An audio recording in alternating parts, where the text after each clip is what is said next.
Hi friends, welcome to Aadu's kitchen. ಬನ್ನಿ friends, ಇವತ್ತಿನ ವಿಡಿಯೋದಲ್ಲಿ ಅಕ್ಕಿ ಹಪ್ಪಳನ ಹೇಗೆ ಮಾಡೋದು ಅಂತ ನೋಡೋಣ. ಅದಕ್ಕಿಂತ ಮುಂಚೆ ನಮ್ಮ ಚಾನಲ್ಗೆ ಸಬ್ಸ್ಕ್ರೈಬ್ ಮಾಡಿರೋರೆಲ್ಲರಿಗೂ ಥ್ಯಾಂಕ್ಸ್. ಸಬ್ಸ್ಕ್ರೈಬ್ ಮಾಡದೆ ವಿಡಿಯೋನ ನೋಡ್ತಾ ಇದ್ದರೆ ಈಗಲೇ ಸಬ್ಸ್ಕ್ರೈಬ್ ಮಾಡ್ಕೊಳ್ಳಿ. ವಿಡಿಯೋ ನೋಡಿದ್ಮೇಲೆ ಒಂದು ಲೈಕ್ ಮಾಡೋದನ್ನ ಮರಿಬೇಡಿ. ಈಗಲೇ ಯಾವಾಗಲೂ ಸಪೋರ್ಟ್ ಮಾಡ್ತಾಯಿರಿ ಫ್ರೆಂಡ್ಸ್. ಈ ಅಕ್ಕಿ ಹಪ್ಪಳ ಮಾಡೋದು ತುಂಬಾ ಈಸಿ ಮತ್ತು ತುಂಬಾ ಟೇಸ್ಟಿಯಾಗೂ ಕೂಡ ಇರುತ್ತೆ. ಕೆಲವರೆಲ್ಲ ಅಂದರೆ ಚಪಾತಿ ಹಿಟ್ಟಿನ ಥರ ಉದ್ಕೋತಾರಲ್ವ ಹಪ್ಪಳ, ಅದೇ ಥರನೂ ಮಾಡ್ಕೋಬೋದು. ಬೇಡ ಅಂದರೆ ಬರೀ ಪ್ರೆಸ್ ಮಾಡಿ ಕೂಡ ಹಾಕೋಬೋದು. ತುಂಬಾ ರುಚಿಯಾಗಿರುತ್ತೆ ಫ್ರೆಂಡ್ಸ್. ಈಗ ಹಪ್ಪಳನ ಹೇಗೆ ಮಾಡೋದು ಅಂತ ನೋಡೋಣ. ನಾನಿಲ್ಲಿ ಒಂದು ದಪ್ಪ ಪಾತ್ರೆಗೆ ಸ್ವಲ್ಪ ದಪ್ಪ ಇರೋಂಥ ಪಾತ್ರೆನ ಇಟ್ಕೊಳ್ಳಿ. ಈಗ ನಾನು ಪಾತ್ರೆಗೆ ನೀರು ಕಾಯಕ್ಕೆ ಇಟ್ಕೊತಾ ಇದ್ದೀನಿ. ನಾನು 1.5 kg ಅಷ್ಟು ಅಕ್ಕಿ ಹಿಟ್ಟಲ್ಲಿ ಹಪ್ಪಳನ ಮಾಡ್ತಾಯಿದ್ದೀನಿ. ನೀವು ಎಷ್ಟು ಕ್ವಾಂಟಿಟಿಲಿ ಮಾಡ್ತೀರಾ ಅಷ್ಟು ನೋಡಿ ನೀರನ್ನು ಇಟ್ಕೊಳ್ಳಿ. ಅಂದರೆ ನೀವು ಅಕ್ಕಿ ಹಿಟ್ಟನ್ನು ಮೆಜರ್ಮೆಂಟ್ ತೊಗೊಳ್ಳುವಾಗ 1 ಕಪ್ಪು ಅಕ್ಕಿ ಹಿಟ್ಟಿಗೆ ಅದೇ ಕಪ್ಪಲ್ಲಿ 2 ಕಪ್ಪಷ್ಟು ನೀರನ್ನು ಹಾಕ್ಕೊಳ್ಳಿ. ಆವಾಗ ಹದ ಕರೆಕ್ಟಾಗಿ ಬರುತ್ತೆ. ನೀರನ್ನ ಕಾಯಕ್ಕೆ ಇಟ್ಕೊಂಡಾದ್ಮೇಲೆ ನಾನಿಲ್ಲಿ 1 ಬಟ್ಲಷ್ಟು ಅಕ್ಕಿ ಹಿಟ್ಟನ್ನು ಒಂದು ಪಾತ್ರೆಗೆ ಹಾಕ್ಕೊತಾ ಇದ್ದೀನಿ. ಇದಕ್ಕೆ ಸ್ವಲ್ಪ ನೀರನ್ನು ಸೇರಿಸ್ಕೊಂಡು ತೆಳ್ಳಗೆ ಮಾಡ್ಕೋಬೇಕು. ಹಿಂಗೆ ಮಾಡ್ಕೊಳ್ಳೋದ್ರಿಂದ ಮುದ್ದೆ ಗಂಟು ಆಗಲ್ಲ ಅನ್ನೋದಕ್ಕೋಸ್ಕರ ಫಸ್ಟೇ ಈ ಥರ ಸ್ವಲ್ಪ ನೀರನ್ನು ಹಾಕ್ಕೊಂಡು ಚೆನ್ನಾಗೇ ಮಿಕ್ಸ್ ಮಾಡ್ಕೊಂಡು ಬಿಸಿನೀರೊಳಗೆ ಹಾಕೂ ಕೂಡ ಮಿಕ್ಸ್ ಮಾಡ್ಕೋಬೇಕು. ನಾವು ಗಂಜಿ ಮಾಡ್ಕೊತೀವಲ್ಲ, ರಾಗಿ ಗಂಜಿ ಎಲ್ಲ ಆ ಥರನೇ ಹಿಟ್ಟನ್ನು ಮುಂಚೆನೇ ಕಲಸಿ ನಾವು ಬಿಸಿನೀರೊಳಗೆ ಹಾಕಿ ನೀಟಾಗಿ ಮಿಕ್ಸ್ ಮಾಡ್ಕೊಂಡು ಅದನ್ನು ಚೆನ್ನಾಗಿ ಕುದಿಸ್ಕೊಂಡ್ರೆ ಮುದ್ದೆ ಗಂಟಾಗೋದಿಲ್ಲ. ಹಾಗಾಗಿ ಒಂದು ಬಟ್ಲು ಇಲ್ಲಾಂದರೆ 1.5 ಬಟ್ಲಷ್ಟು ನಾನು ಹಿಟ್ಟನ್ನು ಹಾಕ್ಕೊಂಡು ನೀರು ಹಾಕಿ ಚೆನ್ನಾಗಿ ಮಿಕ್ಸ್ ಮಾಡ್ಕೋಬೇಕು, ಗಂಟಿಲ್ಲದೆ ಇರೋ ಥರ. ನೋಡಿ, ನೀಟಾಗಿ ಗಂಟಿಲ್ಲದೆ ಇರೋ ಥರ ಮಿಕ್ಸ್ ಮಾಡ್ಕೊಳ್ಳಿ. ನೋಡಿ, ನಾನು ನೀಟಾಗಿ ಗಂಟಿಲ್ಲದೆ ಇರೋ ಥರ ನೀಟಾಗಿ ಮಿಕ್ಸ್ ಮಾಡ್ಕೊಂಡಿದ್ದೀನಿ. ನೀವು ಎಷ್ಟು ಕ್ವಾಂಟಿಟಿಲಿ ಮಾಡ್ತೀರಾ ಅಷ್ಟನ್ನು ನೋಡಿ ಹಿಟ್ಟನ್ನು ಈ ಥರ ನೀರು ಹಾಕ್ಕೊಂಡು ಕಲಿಸ್ಕೊಳ್ಳಿ. ಸ್ವಲ್ಪ ಕಲಿಸ್ಕೊಂಡ್ರೆ ಸಾಕು. ನಾನಿಲ್ಲಿ 1.5 kg ಅಷ್ಟು ಅಕ್ಕಿ ಹಿಟ್ಟಲ್ಲಿ ಹಪ್ಪಳನ ಮಾಡ್ತಾಯಿದ್ದೀನಿ. ಹಾಗಾಗಿ 1.5 ಬಟ್ಲಷ್ಟು ನಾನು ಹಾಕ್ಕೊಂಡಿದ್ದೀನಿ. ಈಗ ನೋಡಿ, ಬಿಸಿನೀರು ಕಾಯಕ್ಕೆ ಇಟ್ಕೊಂಡಿದ್ವಲ್ಲ, ಅದಕ್ಕೆ ನಾವು ಅಕ್ಕಿ ಹಿಟ್ಟನ್ನು ಕಲಿಸ್ಕೊಂಡಿರೋದನ್ನ ಸ್ವಲ್ಪನೇ ಹಾಕಿ ನೀಟಾಗಿ ತಿರುಗಿಸ್ಕೋಬೇಕು. ನೀವು ತಿರುಗಿಸ್ಕೊಂಡಿಲ್ಲ ಅಂದರೆ ಗಂಟಾಗ್ಬಿಡುತ್ತೆ. ನೀಟಾಗಿ ಒಂದು ಕೈಯಲ್ಲಿ ತಿರುಗಿಸ್ತಾ ಇರಬೇಕು, ಒಂದು ಕೈಯಲ್ಲಿ ಕಲಸಿರೋ ಅಂಥ ಹಿಟ್ಟನ್ನು ಹಾಕೋಬೇಕು. ನೀಟಾಗಿ ಮಿಕ್ಸ್ ಮಾಡ್ತಾಯಿರಿ, ಕೈ ಬಿಡಬಾರ್ದು, ಮಿಕ್ಸ್ ಮಾಡ್ತಾನೇ ಇರಬೇಕು, ಇಲ್ಲಾಂದರೆ ತಳ ಹಿಡಿದ್ಬಿಡುತ್ತೆ. ಈಗ ನಾನಿಲ್ಲಿ 1 ಕಪ್ಪಷ್ಟು ಸಾಬುದಾನಿನ ನೆನೆಸ್ಕೊಂಡಿದ್ದೆ. ಅಂದರೆ 1.5 kg ಅಷ್ಟು ಅಕ್ಕಿ ಹಿಟ್ಟಿಗೆ 1/4 kg ಅಷ್ಟು ಸಬ್ಬಕ್ಕಿನ ನೆನೆಸಿಟ್ಕೊಂಡಿದ್ದೀನಿ. ನಾನು ನೈಟೇ ನೆನೆಸಿಟ್ಕೊಂಡಿದ್ದೆ ಸಬ್ಬಕ್ಕಿನ. ಬೆಳಗ್ಗೆ ಹಪ್ಪಳ ಮಾಡೋದಂದರೆ ರಾತ್ರಿನೇ ನೆನೆಸಿಟ್ಕೊಳ್ಳಿ. ಮತ್ತು ಸಬ್ಬಕ್ಕಿ ಹಾಕಲೇಬೇಕು ಅಂತಲೇ ಏನಿಲ್ಲ, ನೀವು ಆಪ್ಷನಲ್ಲು. ನೀವು ಹಾಕ್ಕೊಂಡ್ರೆ ಹಪ್ಪಳ ಸ್ವಲ್ಪ ಚೆನ್ನಾಗಿ ಇನ್ನೂ ಸಾಫ್ಟಾಗಿ ಚೆನ್ನಾಗಿ ಬರುತ್ತೆ. ಹಾಕ್ಕೊಂಡಿಲ್ಲ ಅಂದ್ರೂ ಕೂಡ ನಡೆಯುತ್ತೆ, ಹಾಕಲೇಬೇಕು ಅಂತ ಏನಿಲ್ಲ. ನಾನಿಲ್ಲಿ ಸಬ್ಬಕ್ಕಿ ಇತ್ತು ಅನ್ನೋದಕ್ಕೋಸ್ಕರ ಹಾಕ್ತಾಯಿದ್ದೀನಿ. ಈಗ ನೈಟ್ ಫುಲ್ಲು ನೆನೆಸಿರೋಂಥ ಸಬ್ಬಕ್ಕಿನ ಸ್ವಲ್ಪ ನೀರನ್ನು ಸೇರಿಸ್ಕೊಂಡು ರುಬ್ಕೊಳ್ಳೋಣ. ಫುಲ್ಲು ನೈಸಿಗೆ ರುಬ್ಕೋಬೇಕು.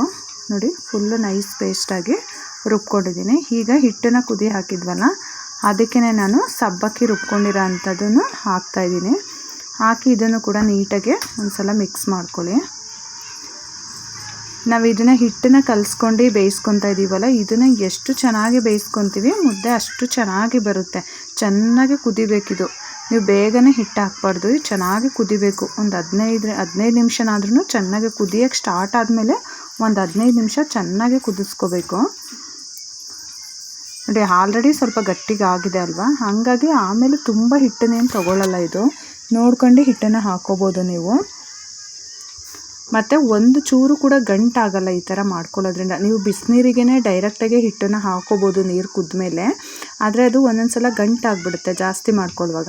ನೀವು ಈ ಥರ ಮುಂಚೆನೇ ಗಂಜಿ ಥರ ಮಾಡ್ಕೊಂಡು ಆಮೇಲೆ ಹಿಟ್ಟನ್ನು ಸೇರಿಸ್ಕೊಂಡ್ರೆ ಸ್ವಲ್ಪನೂ ಕೂಡ ಮುದ್ದೆ ಗಂಟಾಗಲ್ಲ. ರುಚಿಗೆ ತಕ್ಕಷ್ಟು ಉಪ್ಪನ್ನು ಸೇರಿಸ್ಕೊಳ್ಳಿ. ಆದರೆ ನೀಟಾಗಿ ಮಿಕ್ಸ್ ಮಾಡ್ಕೊತಾನೇ ಇರಬೇಕು. ನೀವು ಕೈ ಬಿಟ್ಟರೆ ಅದು ತಳ ಹಿಡಿದ್ಬಿಡುತ್ತೆ. ಮತ್ತು ಪಾತ್ರೆನೂ ಸ್ವಲ್ಪ ದಪ್ಪ ತಡದ ಪಾತ್ರೆನೇ ಇಟ್ಕೋಬೇಕು. ನೋಡಿ, ಚೆನ್ನಾಗಿ ಕುದಿಲಿಕ್ಕೆ ಸ್ಟಾರ್ಟ್ ಆಗಿದೆ.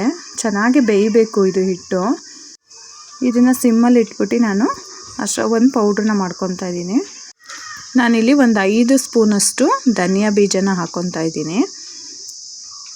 ನೀವು ಸ್ವಲ್ಪ ಮಾಡ್ತೀನಿ ಅಂದರೆ 1 ರಿಂದ 1.5 ಸ್ಪೂನಷ್ಟು ಹಾಕೊಳ್ಳಿ. ನಾನು ತೋರಿಸ್ತಾ ಇರೋದು 1.5 kg ಅಷ್ಟು ಅಕ್ಕಿ ಹಿಟ್ಟಿಗೆ ತೋರಿಸ್ತಾ ಇದ್ದೀನಿ. ಮತ್ತು ಜೀರಿಗೆನ ಒಂದು 3 ಸ್ಪೂನಷ್ಟು ಹಾಕೊಂಡಿದ್ದೀನಿ. ಮತ್ತು ಉದ್ದಿನಬೇಳೆನೂ 3 ಸ್ಪೂನಷ್ಟು ಹಾಕ್ಕೊಂಡಿದ್ದೀನಿ. ಮೆಂತ್ಯನ 1 ಸ್ಪೂನಷ್ಟು ಹಾಕ್ಕೊಂಡಿದ್ದೀನಿ.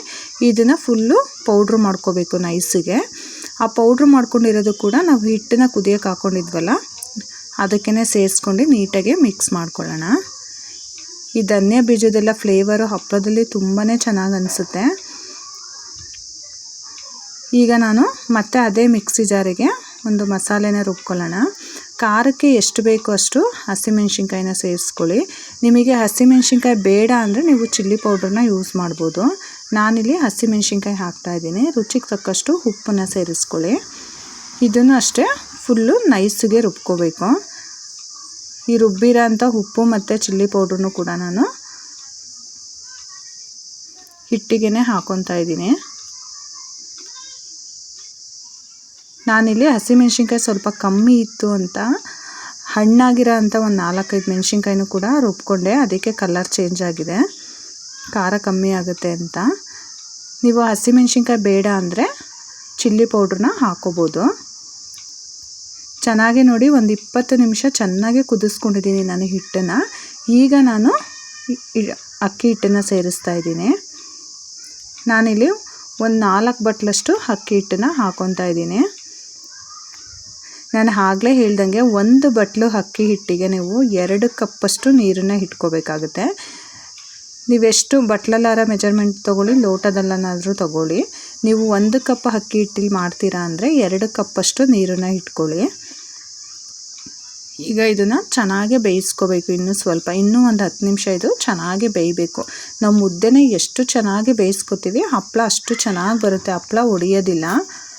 ಚೆನ್ನಾಗಿ ಬೇಯಿಸ್ಕೋಬೇಕು. ನೀವು ಹಿಟ್ಟು ಹಾಕಿದ ತಕ್ಷಣ ಬೇಗನೆ ಮಿಕ್ಸ್ ಮಾಡಿಬಿಟ್ಟು ನೀವು ಹಪ್ಪಳನ ಮಾಡಿಬಿಟ್ರೆ ಒಣಗಾಕಿದಾಗ ಅದು ಒಣಗ್ತಾ ಹಪ್ಪಳ ಎಲ್ಲ ಹೊಡ್ಕೊಂಬಿಡುತ್ತೆ. ನೀವು ಮುದ್ದೆನ ಚೆನ್ನಾಗಿ ಬೇಯಿಸ್ಕೊಂಡಷ್ಟು ಹಪ್ಪಳ ಹೊಡೆಯೋದಿಲ್ಲ. ಹಿಟ್ಟನ್ನ ಈ ಥರ ಹಾಕಿದ್ಮೇಲೆ ಉರಿ ಸ್ವಲ್ಪ ಜಾಸ್ತಿ ಮಾಡ್ಕೊಳ್ಳಿ. ನೋಡಿ ಕಾಣಿಸ್ತಾ ಇದೆ ಅಲ್ವಾ, ಚೆನ್ನಾಗಿ ಕುದೀತಾ ಇದೆ. ಅದು ಕುದಿಯೋಕ್ಕೆ ಸ್ಟಾರ್ಟ್ ಆದಮೇಲೆ ನಾನು ಒಂದು 15-20 ನಿಮಿಷ ಮೀಡಿಯಮ್ ಫ್ಲೇಮಲ್ಲಿಟ್ಟು ಕುದಿಸ್ಕೊಂಡಿದ್ದೀನಿ ಚೆನ್ನಾಗೆ. ಆಮೇಲೆ ನಾನು ಮತ್ತೆ ಅಕ್ಕಿ ಹಿಟ್ಟನ್ನು ಸೇರಿಸಿದ್ದೀನಿ. ನೀವು ಅಕ್ಕಿ ಹಿಟ್ಟು ಹಾಕಿದ ತಕ್ಷಣ ಕೂಡ ಮಿಕ್ಸ್ ಮಾಡಬಾರ್ದು. ಅದು ಹಬೆನಲ್ಲೇ ಸ್ವಲ್ಪ ಹಿಟ್ಟೆಲ್ಲ ಬಿಸಿ ಆಗಬೇಕು.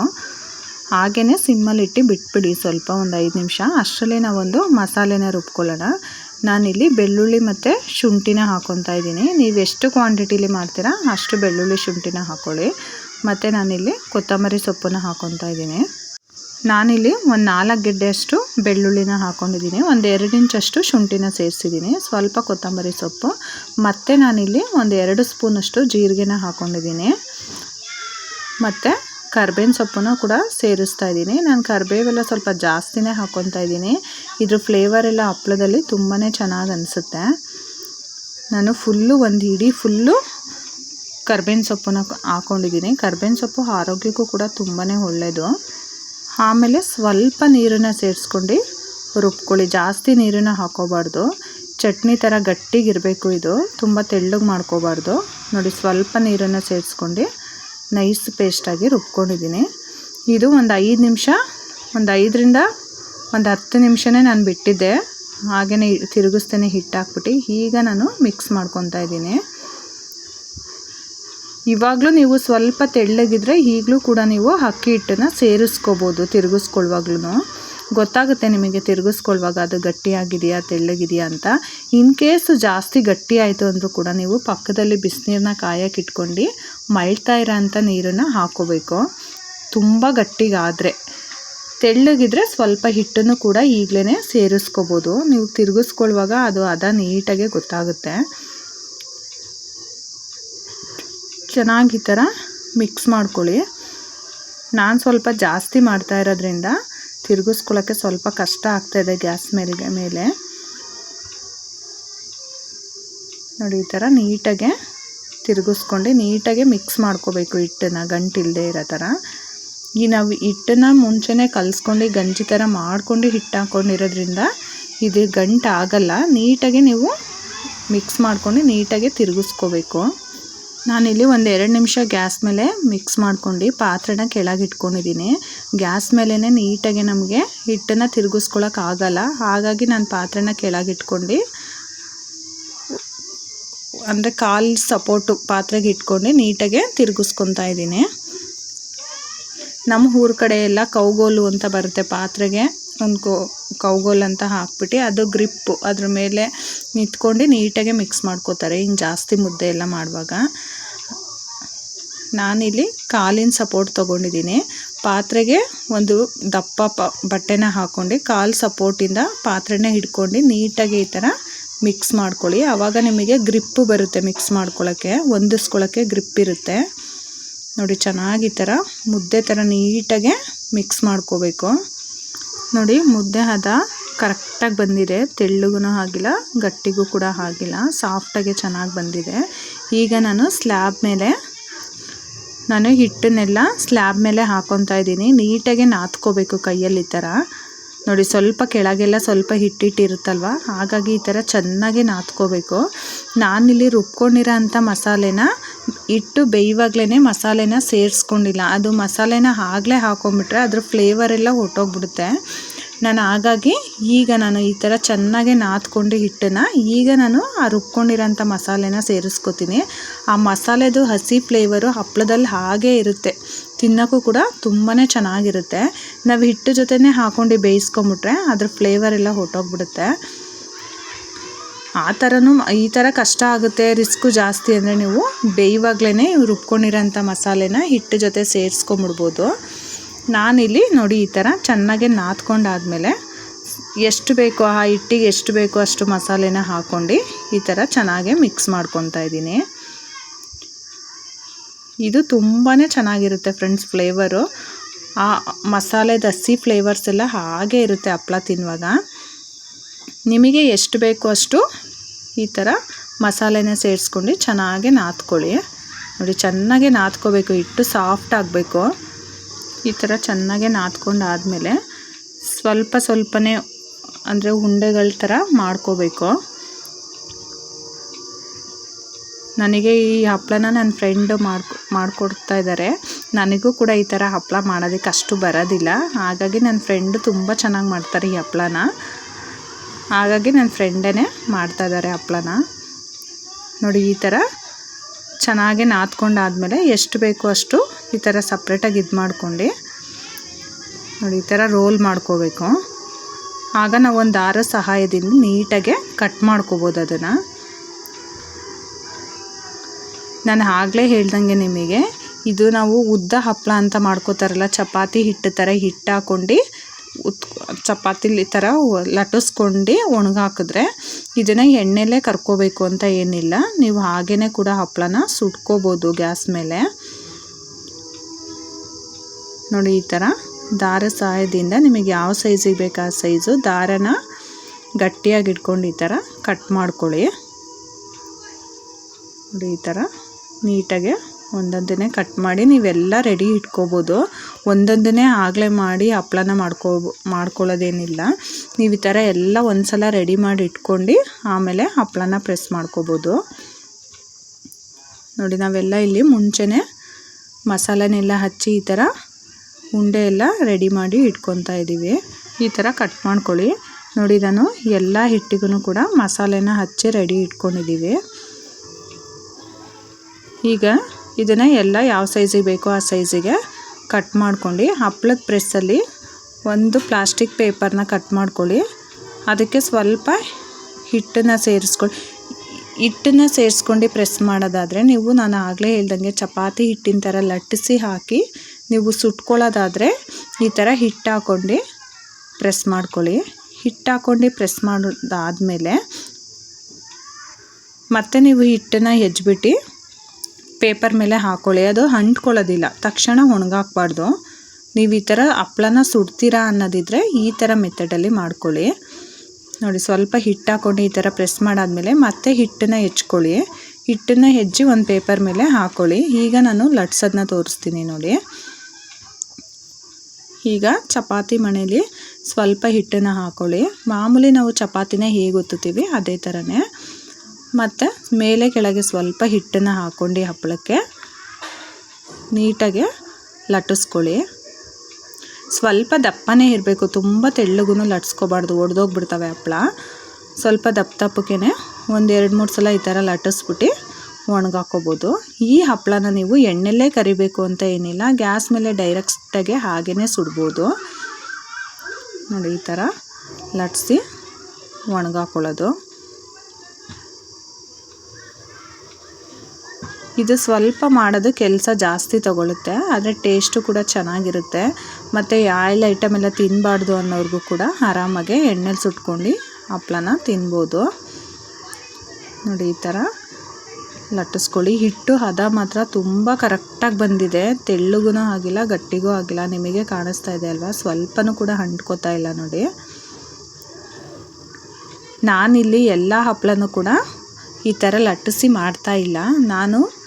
ನೀವು ಮಾಡ್ಕೊಳ್ಳೋದಿದ್ರೆ ಈ ಥರ ಮಾಡ್ಕೊಳ್ಳಿ ಅನ್ನೋದಕ್ಕೋಸ್ಕರ ನಾನಿಲ್ಲಿ ಒಂದು 5-6 ಹಪ್ಪಳ ಮಾತ್ರ ನೋಡಿ, ಒಂದು 5-6 ಹಪ್ಪಳ ಮಾತ್ರ ಈ ಥರ ಲಟ್ಟಿಸಿ ತೋರಿಸ್ತಾ ಇದ್ದೀನಿ ನೋಡಿ. ಈ ಥರ ನೀವು ಎಲ್ಲ ಒಂದ್ರ ಮೇಲೆ ಒಂದು ಪ್ಲೇಟಿಗೆ ಇಟ್ಕೊಂಬಿಡ್ಬೋದು. ನೀವು ಮಾಡಿದ ತಕ್ಷಣ ಒಂದೊಂದನ್ನೇ ಒಣಗಾಕಬೇಕು ಅಂತ ಏನಿಲ್ಲ.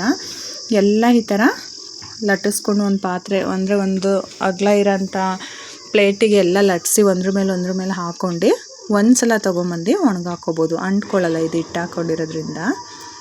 ನೋಡಿ ಎಷ್ಟು ದೊಡ್ಡದಾಗಿ ಅಗ್ಲಕ್ಕೆ ಮಾಡ್ಕೋಬೋದು ಹಪ್ಳನ. ಬಿಸಿಲು ಕೂಡ ತುಂಬ ಚೆನ್ನಾಗಿದೆ, ಈ ಮೇನಲ್ಲಂತೂ ಸಿಕ್ಕಾಬಟ್ಟೆ ಬಿಸಿಲಿದೆ. ಹಪ್ಪಳ ಎಲ್ಲ ತುಂಬ ಬೇಗನೆ ಒಣ್ಕೊಂಬಿಡ್ತಾವೆ ಒಂದೇ ದಿನಕ್ಕೆ. ನೋಡಿ ಈ ಥರ ಬಿಸಿಲಿಗೆ ಹಾಕ್ಕೊಳ್ಳಿ.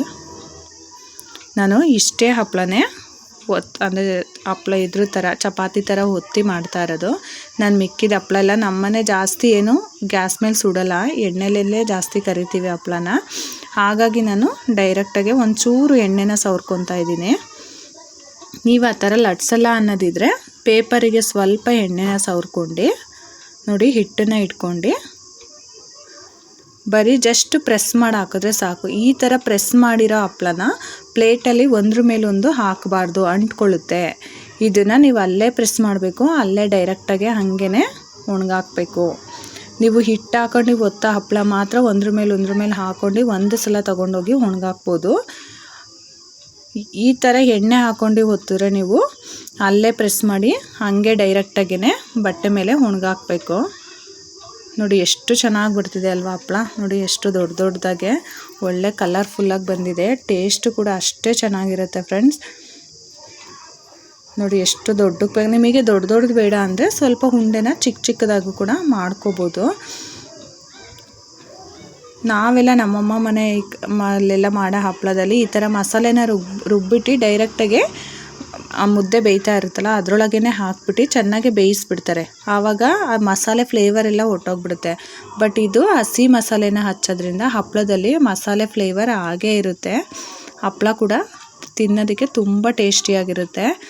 ನೋಡಿ ಎಲ್ಲ ಹಪ್ಪಳನೂ ನಾನು ಅದೇ ರೀತಿ ಲಟ್ಸಿ ಪ್ರೆಸ್ ಮಾಡಿ ಹಾಕಿದ್ದೀನಿ. ನೋಡಿ ಒಂದೇ ದಿನಕ್ಕೆ ಸಂಜೆ ಅಷ್ಟೊತ್ತಿಗೆ ಹಪ್ಪಳ ಎಷ್ಟು ಚೆನ್ನಾಗಿ ಒಣಗಿದೆ. ಅಂದರೆ ಸ್ವಲ್ಪ ಗ್ರೀನಿಶ್ ಥರ ವೈಟಿಗಿರಲ್ಲ ಹಪ್ಪಳ, ಇದು ಸ್ವಲ್ಪ ಗ್ರೀನಿಶ್ ಥರ. ಯಾಕಂದರೆ ನಾವು ಹಸಿ ಮಸಾಲೆನ ಹಚ್ಚಿರ್ತೀವಲ್ಲ, ಹಾಗಾಗಿ ಹಪ್ಪಳದ ಕಲರು ಸ್ವಲ್ಪ ಚೇಂಜ್ ಇರುತ್ತೆ. ನೋಡಿ ಚೆನ್ನಾಗಿ ಒಣಗಿದೆ ಹಪ್ಪಳ, ಒಂದೇ ದಿನಕ್ಕೆ ಒಣಗೋಗಿದೆ. ಆ ವೈಟಿಗಿರೋದು ನಾನು ಹಿಟ್ಟು ಹಾಕೊಂಡು ಒತ್ತಿರೋ ಅಂಥ ಹಪ್ಪಳ. ಇದನ್ನೆಲ್ಲ ಡೈರೆಕ್ಟಾಗಿ ನಾನು ಸ್ವಲ್ಪ ಎಣ್ಣೆನ ಸವರ್ಕೊಂಡು ಒಣಗಾಕಿದ್ನಲ್ಲ ಆ ಹಪ್ಪಳ ನೋಡಿ ಎಣ್ಣೆಗೆ ಹಾಕ್ತಿದ್ದಂಗೆ ಎಷ್ಟು ಅಗಲ ಆಗ್ತಿದೆ ಹಪ್ಪಳ. ನೋಡಿ ಎಷ್ಟು ಚೆನ್ನಾಗಿ ಉಬ್ಕೊತಾ ಇದೆ ಅಲ್ವಾ. ಅಂದರೆ ಇದು ಸ್ವಲ್ಪ ದಪ್ಪ ಇರುತ್ತೆ ಹಪ್ಪಳ, ತುಂಬ ತೆಳ್ಳಗೆ ಟ್ರಾನ್ಸ್ಪರೆಂಟ್ ಥರ ಇರಲ್ಲ, ಸ್ವಲ್ಪ ದಪ್ಪ ಇರುತ್ತೆ. ಟೇಸ್ಟ್ ಮಾತ್ರ ತುಂಬಾ ಚೆನ್ನಾಗಿರುತ್ತೆ ಫ್ರೆಂಡ್ಸ್. ನಮ್ಮ ಮನೆಯಲ್ಲೂ ಕೂಡ ಎಲ್ರಿಗೂ ತುಂಬಾ ಇಷ್ಟ ಈ ಹಪ್ಪಳ. ಹಾಗಾಗಿ ನಾನು ನನ್ನ ಫ್ರೆಂಡ್ನ ಕರೆಸಿ ಈ ಹಪ್ಪಳನ ಮಾಡಿಸಿದ್ದೆ. ಅದಕ್ಕೆ ನಾನು ವಿಡಿಯೋ ಮಾಡ್ಕೊಂಡು ನಿಮ್ಮ ಜೊತೆ ಶೇರ್ ಮಾಡ್ತಾಯಿದ್ದೀನಿ. ನೀವು ಒಂದು ಸಲ ಮಿಸ್ ಮಾಡದೆ ಈ ರೆಸಿಪಿನ ಟ್ರೈ ಮಾಡಿ ಹೇಗಿತ್ತು ಅಂತ ಕಮೆಂಟ್ ಮಾಡಿ ತಿಳಿಸಿ. ವಿಡಿಯೋ ಇಷ್ಟ ಆಗಿದ್ರೆ ನಿಮ್ಮ ಫ್ಯಾಮಿಲಿ ಫ್ರೆಂಡ್ಸಿಗೂ ಕೂಡ ಶೇರ್ ಮಾಡಿ. ಮತ್ತೆ ಒಂದು ಹೊಸ ರೆಸಿಪಿ ಜೊತೆ ಮುಂದಿನ ವಿಡಿಯೋದಲ್ಲಿ ಸಿಗ್ತೀನಿ. Thank you for watching. ಈ ವಿಡಿಯೋ ನಿಮಗೆ ಇಷ್ಟ ಆಗಿದ್ರೆ ಲೈಕ್ ಮಾಡಿ, ಶೇರ್ ಮಾಡಿ, ಸಬ್ಸ್ಕ್ರೈಬ್ ಮಾಡಿ, ಮತ್ತೆ ಬೆಲ್ ಹೊಡೆಯೋದನ್ನ ಮರಿಬೇಡಿ.